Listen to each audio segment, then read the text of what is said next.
Hello मित्रांनो, DMI TV मध्ये तुमचे सर्वांचे मनापासून स्वागत आहे। आज आपण इयत्ता 7वीच्या भूगोल विषयातील एक अतिशय महत्त्वाचा आणि रंजक धडा अभ्यासणार आहोत, ज्याचे नाव आहे समोच्च रेषा, नकाशा आणि भूरूपे।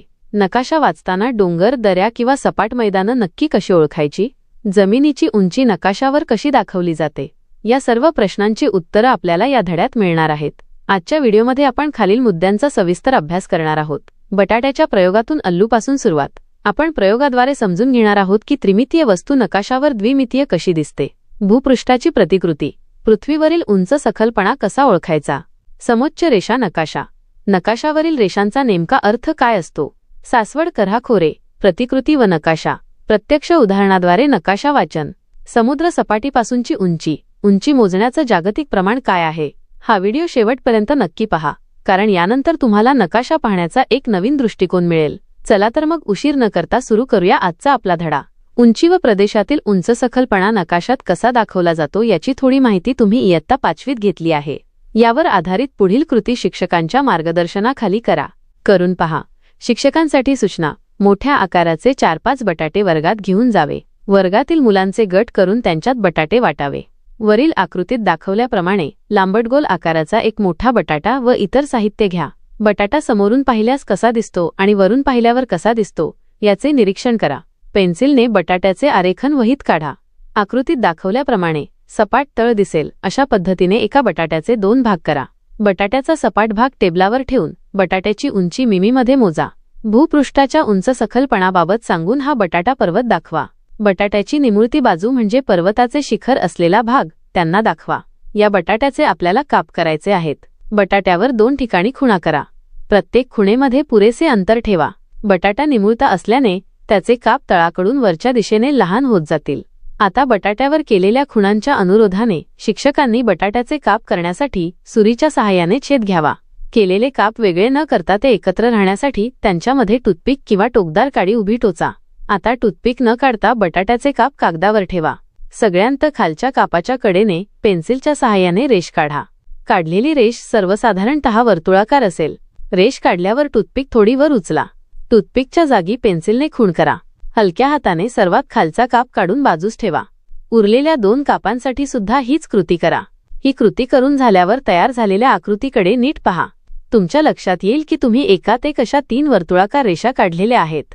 या एकात एक असलेल्या वर्तुळांपैकी सर्वांत आतल्या वर्तुळाच्या केंद्रस्थानी बटाट्याची तुम्ही सुरुवातीस मोजलेली उंची अंकात लिहा। बाजूस ठेवलेल्या प्रत्येक कापाची जाडी मोजा। बाहेरील वर्तुळाकार रेषेस 0 असे मूल्य द्या। त्यानंतरच्या वेगवेगळ्या वर्तुळाकार रेषांना कसे मूल्य द्याल पहा बरे। प्रत्येक कापाच्या मोजलेल्या जाडीचा उपयोग तुम्हाला यासाठी होईल का? सर्व वर्तुळाकार रेषांना मूल्य दिल्यावर आपले बटाटा टेकडीचा आराखडा काढण्याचे काम पूर्ण होईल। जरा विचार करा, आपण या कृतीत नेमके काय केले? आपण कागदावर बटाटा या त्रिमितीय वस्तूचे द्विमितीय चित्र तयार केले आहे। प्रत्यक्षात डोंगर, पर्वत या भूरूपांचे असे छेद घेऊन जमिनीवर किंवा कागदावर चित्र तयार करणे शक्य नसते। त्यासाठी गणिती पद्धत, सर्वेक्षण पद्धत इत्यादी पद्धतींचा वापर केला जातो। या पद्धती तुम्ही भूगोल विषयाचा विशेष अभ्यास केल्यावर शिकालच। वरील आकृती 11.1 अ मध्ये भूपृष्ठाची प्रतिकृती दाखवली आहे। तिचे काळजीपूर्वक निरीक्षण करा व खालील प्रश्नांची उत्तरं द्या। सदर प्रतिकृतीत कोणकोणती भूरूपे दिसत आहेत? उत्तर, या प्रतिकृतीत डोंगररांगा, टेकड्या, दऱ्या आणि सपाट प्रदेश, मैदान ही भूरूपे दिसत आहेत। 2. या प्रत्येक भूरूपासाठी वापरलेले रंग कोणते? उत्तर, जास्त उंचीच्या डोंगररांगांसाठी गडद तपकरी रंग, मध्यम उंचीसाठी फिकट तपकरी किंवा पिवळसर रंग आणि सपाट किंवा कमी उंचीच्या प्रदेशासाठी हिरवा रंग वापरलेला दिसत आहे। आता आकृती 11.1 ब मधील नकाशाचे निरीक्षण करा व खालील प्रश्नांची उत्तरे द्या। नकाशामध्ये काय काय दिसत आहे? उत्तर, नकाशामध्ये विविध आकारांच्या वक्ररेषा, समोच्च रेषा, त्यांवरील आकड्यांची मूल्ये, दिशादर्शक दिसत आहेत। 2. नकाशात दिसत असलेल्या डोंगररांगांची सर्वसाधारण दिशा कशी आहे? उत्तर, नकाशाचे निरीक्षण केल्यास डोंगररांगांची सर्वसाधारण दिशा उत्तर दक्षिण अशी असल्याचे जाणवते। 3. नकाशातील कोणत्या दिशेस सपाट प्रदेश आहे? उत्तर, नकाशाच्या साधारणतः उजव्या आणि खालच्या बाजूला पूर्व आणि दक्षिण दिशेस सपाट प्रदेश असल्याचे दिसते। 4. नकाशातील रेषांचे कमीत कमी व जास्तीत जास्त मूल्य किती आहे? उत्तर, नकाशातील रेषांचे कमीत कमी मूल्य 600 मीटर आणि जास्तीत जास्त मूल्य 800 मीटरपेक्षा जास्त। 5. ही मूल्ये काय दाखवत असावीत? उत्तर, ही मूल्ये त्या ठिकाणाची समुद्र सपाटीपासूनची उंची मीटरमध्ये दाखवतात. 6. या नकाशात व तुम्ही अगोदर पाहिलेल्या प्रतिकृतीत काही साम्य आहे का? असल्यास ते कोणते? उत्तर: हो, दोन्हीमध्ये साम्य आहे. प्रतिकृतीतील डोंगरांचे भाग नकाशात समोच्च रेषांनी दर्शवले आहेत. प्रतिकृतीतील चढ उतार नकाशात रेषांच्या जवळ असण्यावरून किंवा लांब असण्यावरून ओळखता येतात. 7. कोणती आकृती अधिक माहिती देते व ती माहिती कोणती? उत्तर: आकृती 11.1 ब म्हणजे नकाशा अधिक अचूक माहिती देतो. यातून आपल्याला भूपृष्ठाची नेमकी उंची, उताराची तीव्रता आणि विविध ठिकाणांमधील उंचीचा फरक समजतो. 8. तुम्ही तयार केलेला बटाटा टेकडीचा आराखडा व या नकाशात काही सारखेपणा आहे का? उत्तर: हो, बटाटा टेकडीच्या आराखड्यात ज्याप्रमाणे आपण काप घेऊन वर्तुळाकार रेषा काढल्या होत्या त्याचप्रमाणे या नकाशातही समान उंचीची ठिकाणे जोडणाऱ्या रेषा समोच्च रेषा काढलेल्या आहेत. भौगोलिक स्पष्टीकरण. भूपृष्ठावरील विविध भूरूपांचा अभ्यास करताना या भूरूपांची समुद्रसपाटीपासूनची उंची, उंच सखलपणा, उतार, उताराची दिशा, त्यावरील जलप्रवाह यांचा अभ्यास करावा लागतो. यासाठी विशिष्ट प्रकारे तयार केलेले नकाशे वापरतात. हे नकाशे म्हणजेच समुच्चता दर्शक नकाशे. या नकाशांतून आपल्याला भूरूपांची वरील प्रकारची वैशिष्ट्ये समजतात. पर्यटक, गिर्यारोहक, भटकंती करणारे, संरक्षण दलातील अधिकारी, सैनिक इत्यादींना तसेच कोणत्याही प्रदेशाचे नियोजन करताना या नकाशांचा खूप उपयोग होतो. जरा डोके चालवा. तुम्ही एखादे भूरूप समोच्च रेषांच्या आधारे पाहता तेव्हा त्या भूरूपाकडे तुम्ही कोठून पाहता? उदाहरणार्थ, नकाशात समोच्च रेषांच्या सहाय्याने एक टेकडी दाखवली आहे. या टेकडीकडे तुम्ही कोठून पाहता आहात? जेव्हा आपण नकाशात समोच्च रेषांच्या कॉन्टूर लाईन सहाय्याने एखादे भूरूप उदाहरण टेकडी पाहतो तेव्हा आपण त्या भूरूपाकडे वरच्या बाजूने आकाशातून किंवा पक्षी नजरेतून पाहत असतो. याचे स्पष्टीकरण खालीलप्रमाणे आहे. द्विमितीय स्वरूप नकाशा हा सपाट असतो, 2D. त्यावर जमिनीची उंची दाखवण्यासाठी समोच्च रेषा वापरल्या जातात. ऊर्ध्वदर्शन व्हर्टिकल व्ह्यू. जेव्हा आपण जमिनीवर उभे राहून टेकडी पाहतो तेव्हा आपल्याला तिची उंची आणि उतार समोरून दिसतो. पण नकाशात आपण त्याच टेकडीला जमिनीला समांतर म्हणजे वरून खाली टॉप डाऊन व्ह्यू पाहत असतो. समोच्च रेषांचा अर्थ या रेषा समान उंचीची ठिकाणे जोडतात. जर तुम्ही टेकडीच्या अगदी वरून पाहिले तरच तुम्हाला त्या गोलाकार रेषांच्या स्वरूपात टेकडीचा विस्तार आणि आकार समजू शकतो. थोडक्यात सांगायचे तर समोच्च रेषांचा नकाशा पाहणे म्हणजे एखाद्या विमानातून किंवा ड्रोनमधून खाली जमिनीवरील उंच सखल भागाकडे पाहण्यासारखे आहे.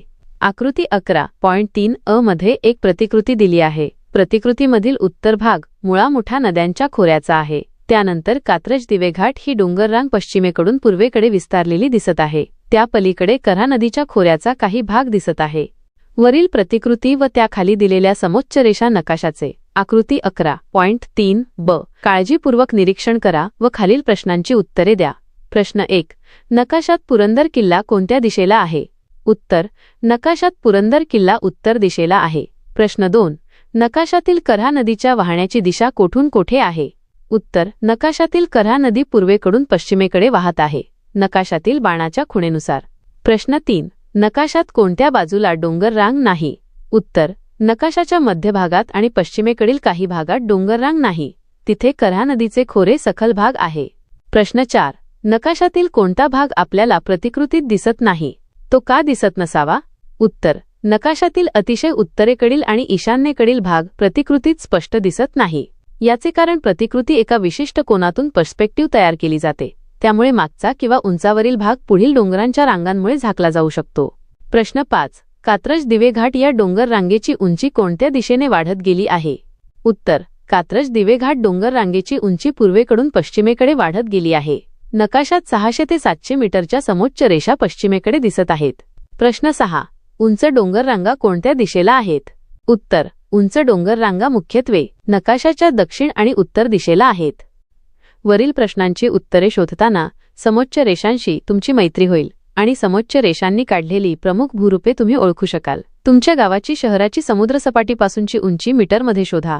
समुद्रसपाटीपासून तुमच्या गावाची शहराची उंची दाखवणाऱ्या समोच्च रेषा काढायच्या आहेत. प्रत्येक समोच्च रेषेतील अंतर जास्तीत जास्त 50 मीटर घ्यावे. तुमच्या गावाच्या शहराच्या उंचीपर्यंत साधारणपणे किती समोच्च रेषा काढाव्या लागतील?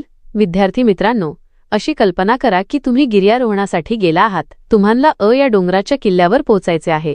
या डोंगराचा नकाशा आकृती 11.4 मध्ये दिला आहे. या नकाशातील समोच्च रेषांचे निरीक्षण करून तुम्ही या डोंगराच्या शिखरावर कोणत्या बाजूने सहज व सुरक्षितपणे पोहोचू शकाल तो मार्ग पेन्सिलच्या सहाय्याने चित्रात दाखवा. हे नेहमी लक्षात ठेवा, समोच्च रेषा म्हणजे नकाशात समान उंचीची ठिकाणे जोडणारी रेषा. या रेषा सहसा एकमेकांना छेदत नाहीत. तर विद्यार्थी मित्रांनो, अशा प्रकारे आपण धडा क्रमांक 11 समोच्च रेषा नकाशा आणि भूरूपे हा पाठ सविस्तरपणे समजून घेतला आहे. जमिनीची उंची, उतार आणि विविध भूरूपे नकाशावर कशी ओळखायची हे आता तुम्हाला नक्कीच उमजलं असेल. एक महत्त्वाची गोष्ट, आज आपला इयत्ता 7वी भूगोलाचा संपूर्ण अभ्यासक्रम सिलेबस इथेच पूर्ण झाला आहे. आपण पहिल्या धड्यापासून ते आत्तापर्यंत भूगोलाच्या अनेक रंजक गोष्टी शिकलो. पण थांबा, प्रवास इथेच संपलेला नाही. पुस्तकाच्या शेवटी असलेली परिशिष्टे ही माहितीचा खजिना असतात. त्यामध्ये अनेक महत्त्वाच्या संज्ञा आणि भौगोलिक संकल्पना स्पष्ट केलेल्या असतात. त्यामुळे आपल्या पुढच्या व्हिडिओमध्ये आपण इयत्ता 7वी भूगोलाच्या परिशिष्टांचा आढावा घेणार आहोत, जो तुम्हाला परीक्षेसाठी आणि सामान्य ज्ञानासाठी खूप फायदेशीर ठरेल. आजचा हा व्हिडिओ तुम्हाला आवडला असेल तर नक्की लाईक करा, तुमच्या मित्रमैत्रिणींसोबत शेअर करा आणि आपल्या चॅनेलला सबस्क्राईब करायला विसरू नका. भेटूया पुढच्या भागात परिशिष्टांसह. तोपर्यंत वाचत रहा आणि शिकत रहा. धन्यवाद.